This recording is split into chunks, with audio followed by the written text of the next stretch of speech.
Namaskar Rajiv ji. Namaskar Vijaya ji. Namaste. Welcome to Mumbai and Bharat. It's the first time I have toured with you on this your programs in Mumbai, and response has been very good. So with that welcome note, I'll go immediately to the topics. I have heard your question answer many places, so I try to be different, like being different. So my first question is, you wrote Breaking India about a decade back, and you made many forecasts which are still coming true, and people are surprised.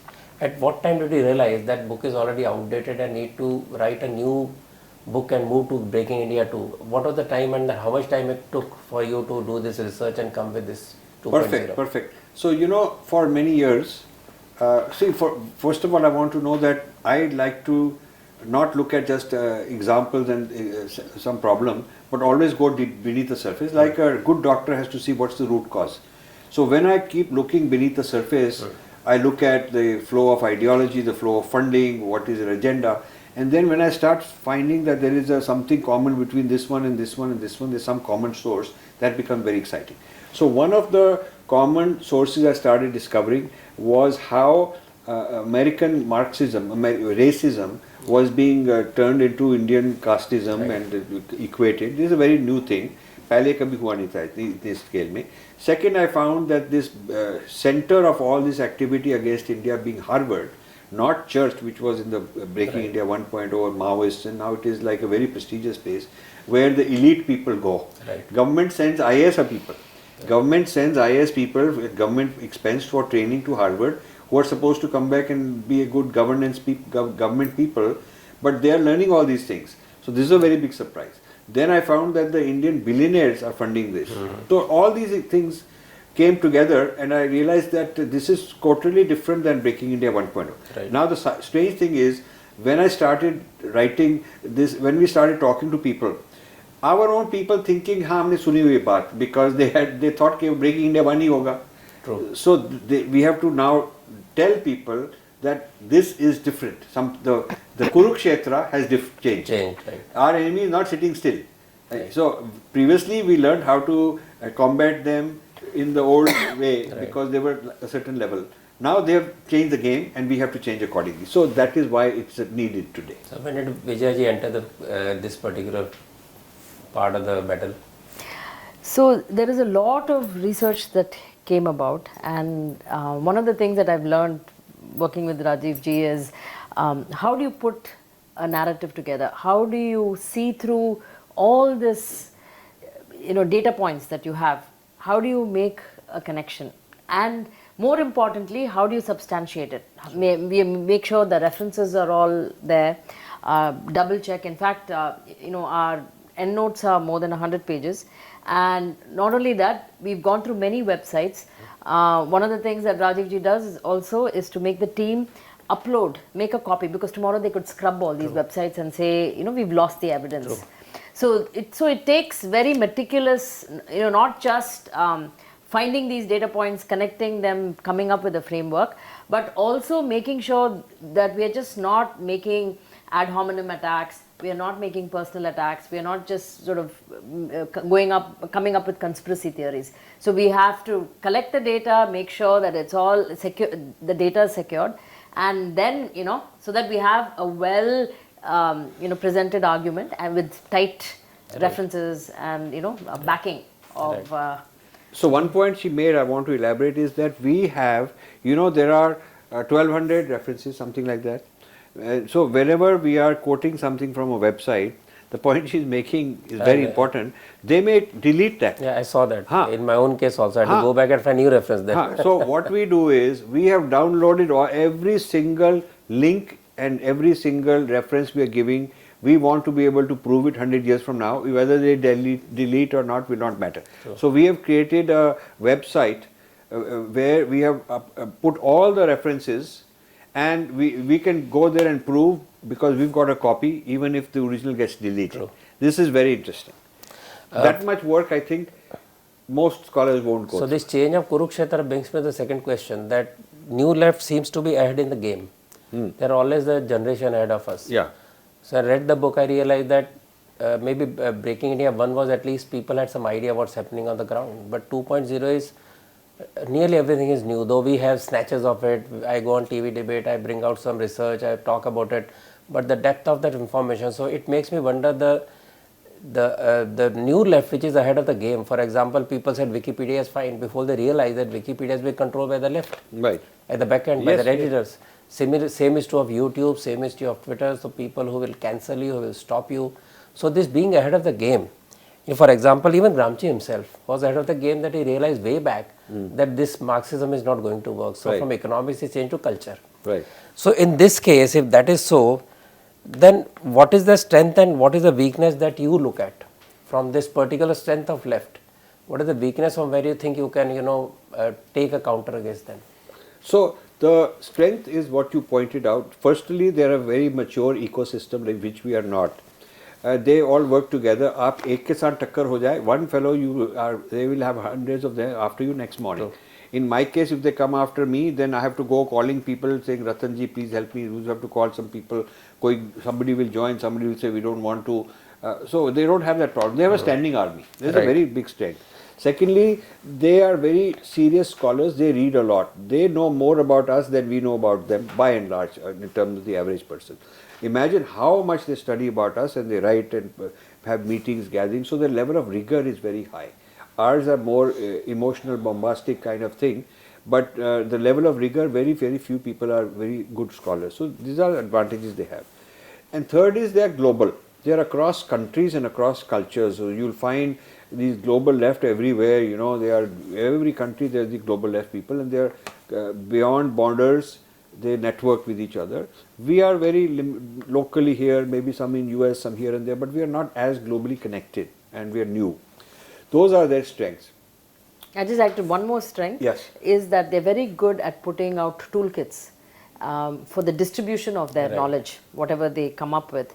So the narrative, they're very good at distributing it, whether it's filmmaking or toolkits for activism, all of that. In fact, our first attempt is also in a form of a toolkit. We've come up with a book called Varna Jati Caste, taking a leaf from the left. But another strength of theirs, I would have to say, is they are in all these institutions. We are not. Even with this new government, there are more of them in our institutions. I go there and I'm cancelled out. They say, oh no, ye wo plana, unka aadmi baitha hua hai. So this is very strange. They have the, we still haven't been able to change the. So what is the chink in the armor according to you? So given all these strengths, we have to look for what is the chink in the armor. So one of the chinks in the armor is that when you do very serious Purva Paksha, which is what we are doing, not at the surface level, you find contradictions, you find weaknesses. So this, for example, the whole issue of caste becoming race is a serious flaw. And when you start writing it out this way, you find out that even some of their people have not been properly informed, because our Dalits have gone and sold them something, and now those people on the western side who got rigor are saying that some of it is not quite correct. So we are able to use their own logic, their own arguments back on them. That is something which requires hard work. Another thing is that there are conservatives in other countries. They are not Hindu conservatives, they may be Christian conservatives or some other kind of conservatives. They have a big problem also with wokeism. So we must learn to divide and rule them, like they are using divide and conquer against us. We should not, हमारे लोगों में this bad habit of saying that all Americans are this way, all people are that way, is not true. They are so divided amongst themselves. And we have to learn to make an alliance with this side for some reason, alliance with that side for some reason.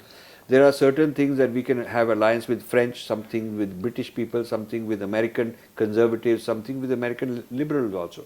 So these are, it requires more detailed knowledge of these people. True. Because if you look at how many sampradayas we got, if somebody wanted to figure out how to penetrate India, he would need to know so many parties, north, south, all kind of things, and then he can figure out whom to make alliance to get in certain place.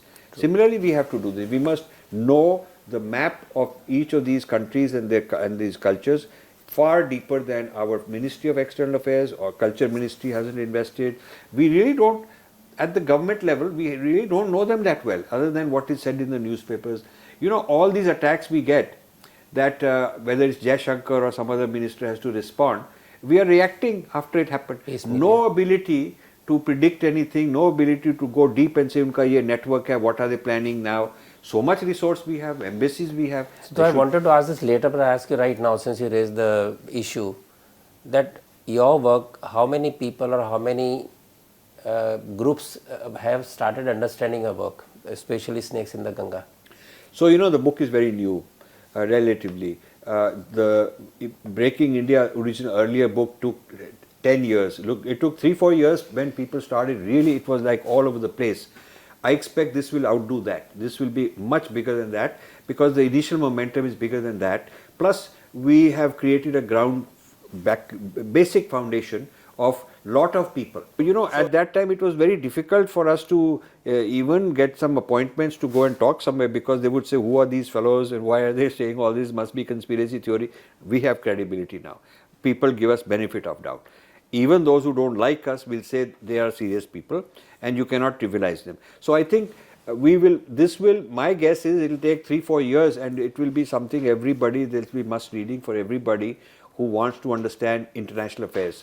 Not only what's happening to India, but international affairs within America, breaking America going on. These things are happening in France. There are same kind of things happening in Britain. People will have to understand. I also think that Breaking India 1.0 was more the rural India, it had a rural India focus, whereas this has urban India focus. And so it affects, in fact, one of the persons whom I met just today was telling me, oh, I was always wondering about this ESG thing, but after listening to the talk today, I can.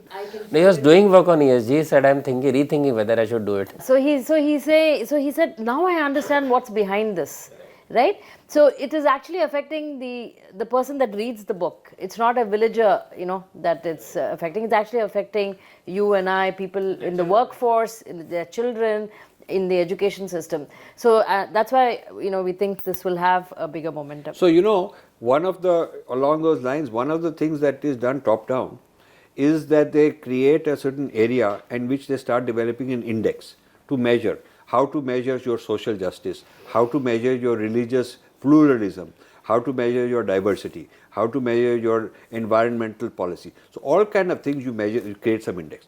Now those guys overseas create the index and they decide how to evaluate it. Methodology is there. Have you thought of you creating some index? But I will come to that. So they therefore are the judge because unka criteria hai, therefore ultimate judge is them. All the people in the world are being trained by them. All these institutes that are doing ESG training, this, that, HR departments, all these corporate people. Ultimately, the person who's trained has been trained by somebody who's trained at Harvard, things like that. So they are controlling the world evaluation of all kind of things and their trained people are carrying it out and they can at any time downgrade you because of you no good, so they downgrade you. So this is like the latest form of colonization. It's a very stupid thing for our country to sell out to that. And there is a whole market of industry of people who are consultants running here and there, actually part of this. This is something amazing. Now to your question, can we set up the index? For example, a very important index we should set up is, we should do an evaluation of all the foreign universities that are studying India and evaluate them on various criteria. Are they authentic, not authentic, are they pro, this, that, whatever it is, whatever, we can develop an index.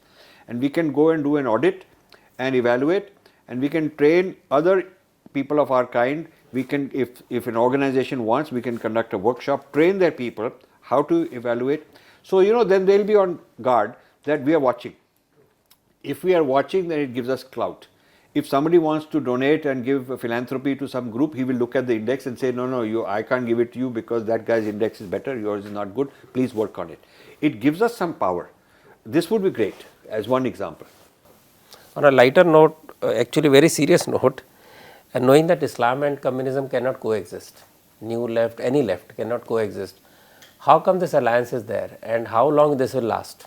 So this alliance will last a long time because they want to finish off enemies and they have common enemies. So in the Western world it is Christianity, in the Indian world it is Hinduism. So the difference is that in the Western world the Judeo-Christian right wing is highly organized, highly mobilized. to fight back, and they have good, brilliant people, while our is just beginning to get organized, and there are fewer good scholars doing it. But the Islamo-leftist alliance is solid for now, but I think at some point in time, enough Islamic people will understand that that the left is undermining them, and vice versa. The important thing is you ask them to bring the other side into their office, like you ask the masjid, the head of the masjid somewhere, that let's have a leftist conference here. He will not want anything to do with it. You tell him that we are going to bring these women in mini skirts and these LGBTQ people who are trans and उनका तमाशा यहाँ करेंगे, अपने mask में करवा दो, क्यों नहीं? Why not? Sufi festival जो होता है दिल्ली में, very big Sufi festival. I told one of these guys, he is a Nawab of something, met him, he's very nice, pompous guy, all these Indians sitting there at his feet like he's some big shot, you know, in one of these farmhouses in Delhi. So I am the one who spoilt it because they invited me as a guest. So I said कि आपका ये जो सूफी film festival होता है, सूफी festival होता है 5-6 days in Delhi. He said this is the great Islam. So I said why are you doing it in a public place? Why don't you do it in Jama Masjid? The music is not loud. You're not loud. So he tried to change the topic here and there. So, but our people don't know these things. That very, very nicely I said to him, I said, this will be showcase. We should get the Imam here and bring it in Jama Masjid next year. The Hindus sitting there did not understand what I'm talking about. And those who did try to change, कि अच्छा समोसा खा लीजिए, इनको drink ला दीजिए, very uncomfortable. You see, so this is our problem. We do not know how to bring them down. But there's another alliance that we should also be worried about, not just the left and the Muslims, but the left and the corporates. And that's a bigger... I think corporate is under duress, but Islam and communism is very conscious alliance. But in the case of the corporates also, I will say, a lot of these big corporate houses, the older people, my generation, are very Hindu and all that, but their kids not necessarily so. I mean, some of these kids, their kids are totally different ideology, and so it could also be intergenerational. Father gives all this money, kids are going to manage it, and they say, "Bhi yahan laga do." Yeah, Murthy Library is an example. Murthy Library is an example, and I wouldn't be surprised if a few of the others. I haven't looked into it, but based on what I am told, their kids are not aligned with our civilization. I heard 2 stories like that from US today.